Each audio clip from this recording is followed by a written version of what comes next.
Bir haqq var, bir batil var. Başqa yol yoxdur, üçüncü bir yol yoxdur. Üçüncü bir yol yoxdur. Ya Allah var, ya şeytan var. Ya Musa var, ya Firon var. Ya Hüseyin var, ya Yezid var. Başqa bir şey yoxdur. Sən durub deyəsən ki, mən nə bu birisinə rəhmət, nə o birisinə lənət, bəs sən hansındansan? Hansındansan da? Üçüncü bir dəstə yoxdur axı.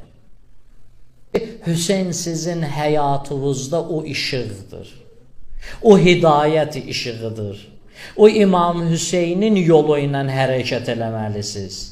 Bizim şəhidlərimiz, əzizlərimiz, baxırdınız, ağızlarından İmam Hüseynin adı düşmürdü.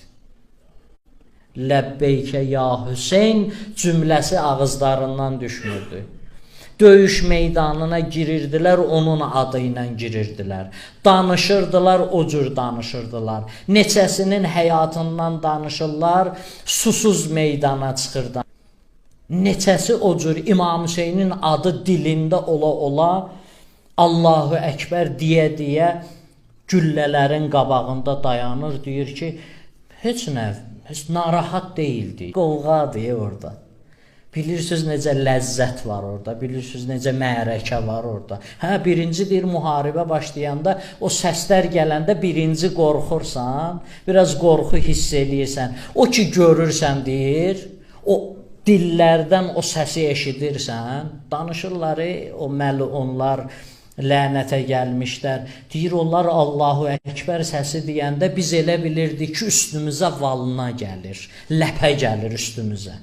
Biz belə eşidirdik səsləri. Biz bilmirik o nə aləmdir. O şəhid ki danışır, o son nəfəsində. O ki gülümsüyür, təbəssümlə. Biz bilmirik, onun ağası gəlir, biz görmürük. Biz o mənəviyyat aləmin dərk eləmirik. Bu dünyada yaşayır, 2 dənə gözü var, nə qədər məsafəni görür, amma əslində kördur, görmür.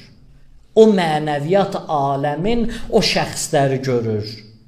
Onlar nə oldu? Onlar həmən işıqdan istifadə elədilər. İmam Hüseyin əleyhissalamdan o işığı saldı İmam Hüseyin əleyhissalam bunların yoluna və bunlar hərəkət elədi.